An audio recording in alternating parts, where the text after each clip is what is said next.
you try to leave it there in South Vietnam, but it travels with you. My tenure lasted 7 months and 16 days in the Republic of Vietnam. But it's taken much longer for Bob Harris to talk about the things he saw there. 1967, Bob's plane descends into Cam Ranh Bay. Do you remember your first look at it? Oh yes, oh yes. And fear just came over because when they said, when you get debark the plane, run. And we did. I ran as fast as I could. And then I asked myself, what am I doing here? He remembers just about everything, though decades have passed. What is that? It's called a 4-deuce mortar. You could fire 3 of those rounds, and you can actually see them going through the air. Wow. If you're good. Yeah. Were you good? I was good. There you go. He remembers his friends. Okay, this is me on the right. Okay, that's what I thought. Yeah, and this is Mike Selton. And then this is Joe. This is your friend Joe. That's Joe. But his most vivid memories? We had death everywhere around us.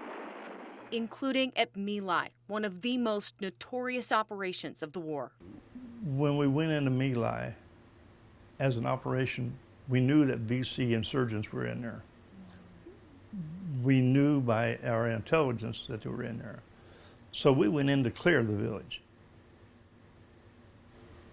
People got to understand that they had trained little kids to shoot, to kill you at their own risk of their own lives. And a lot of babies, young, I call them babies because they were young, they were children. They were killed. The stories Bob told me were horrific. He saw and had to do terrible things. Then, hope.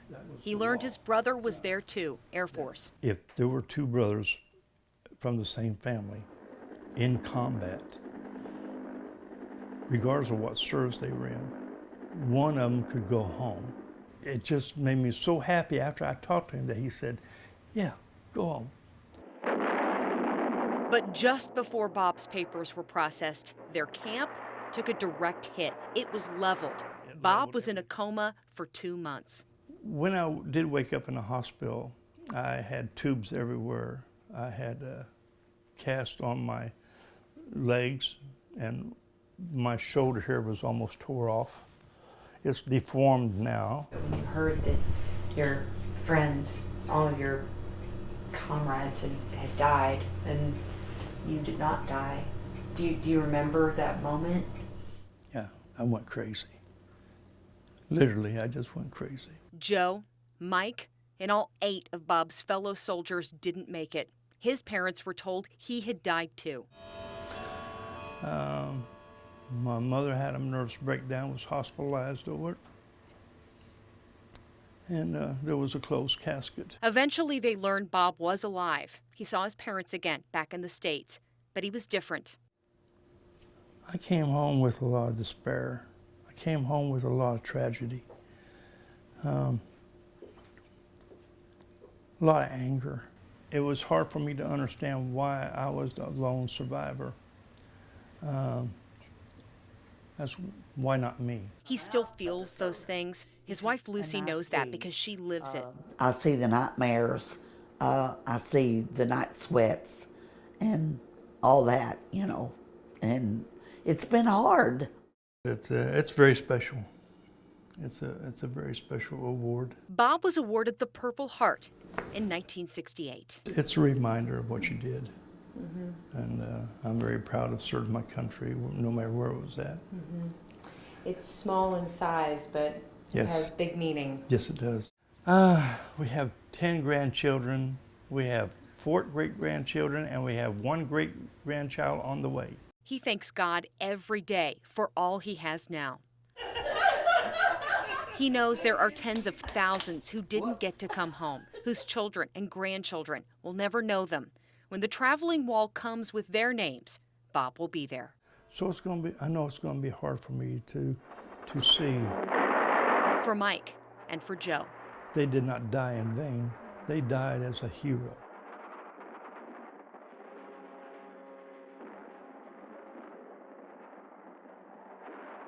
Fourth and fifth graders at their slumber party. You're sitting in church. Your kids are performing during this service. Just outside of the sanctuary, It was really beyond anything we could have imagined, because that's not supposed to happen in any place, and it's definitely not supposed to happen in a church. your life forever changed in an instant, or it could end. The faces you see in these pews are just some of those killed in church shootings over the past 3 years. The FBI says there were 50 active shooter incidents in 2016 and 2017. They happened in 21 different states. The rampage shooting at a church in Sutherland Springs, Texas, had the third highest number of casualties. Only the Orlando nightclub shooting and the shooting at a Las Vegas concert had more. Love everyone and trust no one. Dax Hughes, a pastor at Heartland Church in Paducah, knows firsthand the effects of church shootings because he survived one in 1999. Oh, this is something, isn't it? Yeah, it is. Expect to find my friends' names on the wall. We're getting a little closer. Yep. I see the wall, the beginning of it. Wow, look at all the people.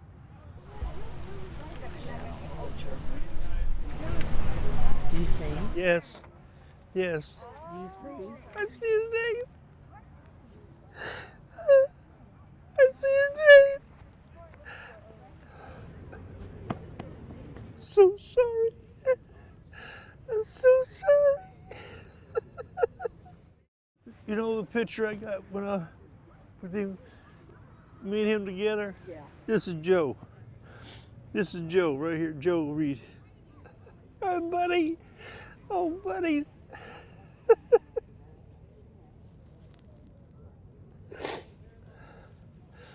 I'm so sorry.